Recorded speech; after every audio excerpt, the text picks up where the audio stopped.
하나님의 말씀은 로마서 7장 21절에서 25절 말씀입니다. 그러므로 내가 한 법을 깨달았노니 곧 선을 행하기 원하는 나에게 악이 함께 있는 것이로다. 내 속 사람으로는 하나님의 법을 즐거워하되 내 지체 속에서 한 다른 법이 내 마음의 법과 싸워 내 지체 속에 있는 죄의 법 아래로 나를 사로잡아 오는 것을 보는도다. 오라, 나는 공고한 사람이로다. 이 사망의 몸에서 누가 나를 건져내랴. 우리 주 예수 그리스도로 말미암아 하나님께 감사하리로다. 그런즉 내 자신의 마음으로는 하나님의 법을, 육신으로는 죄의 법을 섬기노라. 오늘 로마서 7장 24절에는 그 유명한 사도 바울의 탄식이 있습니다. 오라, 나는 공고한 사람이로다. 이 사망의 몸에서 누가 나를 건져내랴. 사도 바울과 같은 이렇게 하나님의 사람이 자신에 대해서 나는 참 비참한 자라고 이렇게 고백한다면 누군들 이런 고백을 하지 않을 수 있겠습니까? 어떤 사람들은 이러한 질문을 합니다. 우리에게 성령께서 우리의 내주하고 계시면 왜 죄를 이기지 못하는가? 내가 죄의 법을 섬긴다면 그것은 성령이 죄에게 지는 것이 아닌가? 라고 반문을 합니다. 우리는 하루의 삶 가운데서도요, 정말 공고한 사람입니다. 내 안에서 두 가지의 힘이 싸우는 것을 우리는 자주 경험하게 됩니다. 똑같이 사도 바울에게도 이 공고함이 있었다는 것이죠. 예수 그리스도의 십자가의 은혜로 용서하심과 사랑하심을 인해서 내가 구원받은 백성임을 아는데도 또 나의 삶 가운데서는 두 가지의 힘이 작용한다는 것이죠. 이것을 보면서 오라, 나는 공고한 사람이로다. 이 사망의 몸에서 누가 나를 건져내랴. 그러나 성령이 우리에게 오신 것은 우리로 하여금 죄를 이기게 하시기 위함이 아니라 죄를 깨닫고 알게 하기 위함입니다. 알게 하기 위함, 깨닫고. 천국은 오직 그리스도가 가신 길로 따라가는 것이 그게 천국 가는 길입니다.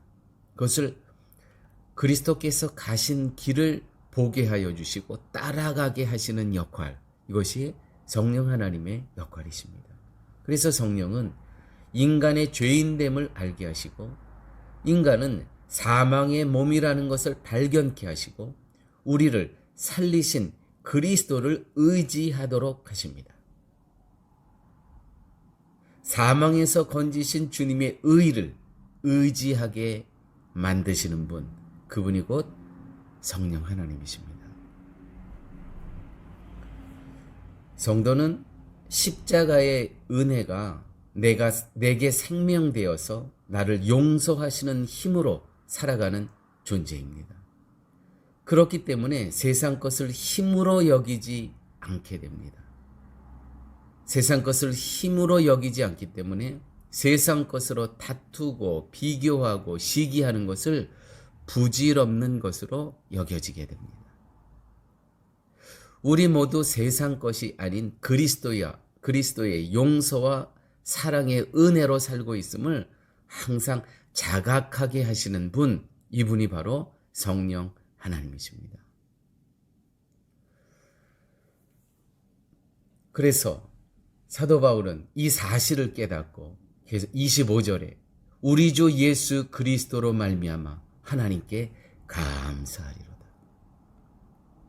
무엇을 감사하냐면 내 자신의 마음으로는 하나님의 법을, 육신으로는 죄의 법을 섬기는 것을 알고 있으면서 나는 고뇌하고 또 고민하고 갈등하지만 그 가운데서 성령 하나님께서 깨닫게 하시는 거예요. 주께서 가신 길을 보여주시는 거예요. 그래서 그 의의 길을 자원해서 자발적으로 갈 수 있는 이 감사와 기쁨을 우리에게 허락하여 주신다는 것이죠. 십자가는 인간은 죄인임을 고발하는 현장이며 그리스도의 사랑만이 구원의 토대임을 선언하는 현장입니다. 어떤 이론과 어떤 자격과 어떤 조건이 구원의 기준에 첨부될 수 없습니다. 구원의 기준은 무엇이냐면 십자가의 용서하심과 십자가에 자기의 몸을 죽기까지 하시면서 그 사랑하심, 그것이 나의 죄 때문임을 고백할 때 이것으로 그 하나님의 아들 예수 그리스도께서 나를 이토록 용서하시고 사랑하셨다는 이 고백만이 구원의 조건입니다. 다른 어떤 것도 이 위에 올려놓을 수 없고 또 이것만으로는 부족하기 때문에 다른 것을 첨가할 수가 없는 것입니다. 그리스도의 십자가의 용서와 사랑만이 구원의 충분, 필요 조건이라는 것입니다. 더 이상의 것이 필요가 없습니다. 사랑하는 교회 여러분, 예수 그리스도의 재림의 시기가 구원의 조건이 될 수가 없습니다. 이것은 신학입니다. 어떤 분은 임박하게 재림의 예수님이 오신다고 믿습니다. 오케이. 충분히 이해하고 또 받아들일 수 있습니다. 왜요?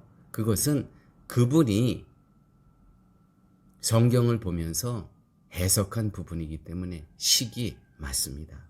신학입니다. 그러나 이것이 구원의 조건이 될 수가 없습니다.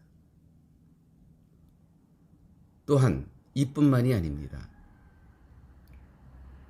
무엇을 먹고 마셔야 되는 문제. 요즘 코로나 바이러스로 이런 이야기들이 많이 나눠집니다. 백신을 맞고 맞지 아니함이 구원의 조건이 될 수가 없습니다. 누구는 이 시기에 백신을 맞아야 되고 누구는 맞지 않아야 되고 이것은 절대로 구원의 조건이 아닙니다.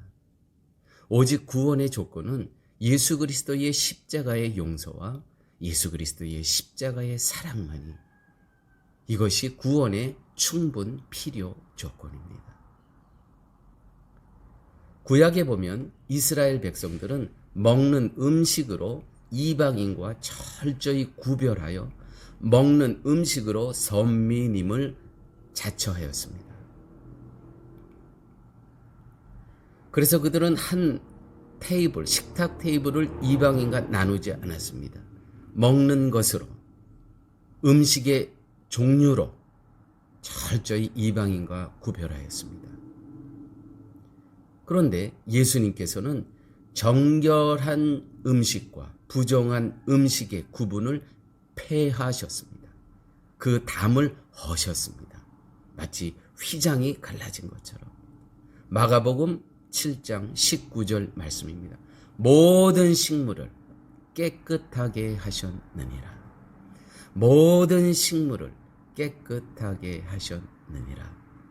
사랑하는 여러분, 오직 우리가 먹고 마셔야 할 것은 예수님의 살과 피뿐입니다.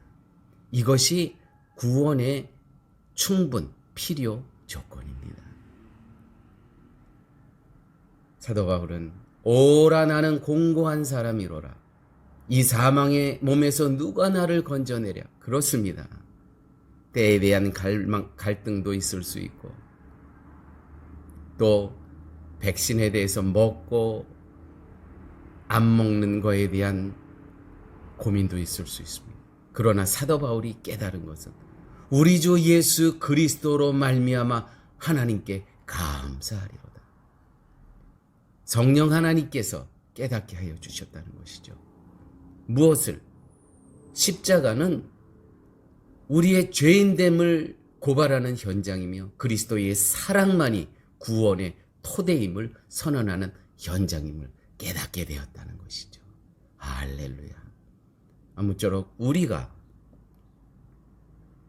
우리에게 필요한 구원의 충분 필요 조건은 오직 십자가의 용서하심과 십자가의 사랑밖에 없습니다.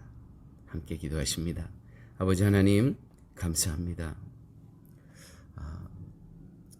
이렇게 여러 가지로 코로나 바이러스로 힘들고 어려운 시간에 오직 예수 그리스도의 십자가의 용서하심과 은혜만이 우리의 구원을 지키시며 예수 그리스도께서 가신 그 길을 갈 수 있음을 또 말씀을 통해서 깨닫게 하여 주심을 아버지 하나님 감사합니다. 아버지 하나님 풍랑을 말씀으로 잠잠케 하신 하나님께서 이 코로나 바이러스도 분명 잠잠케 하여 주실 줄 믿습니다.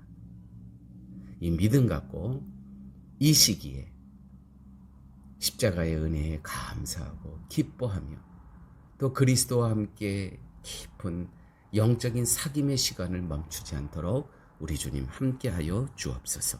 모든 말씀 예수님 이름으로 기도드렸습니다. 아멘.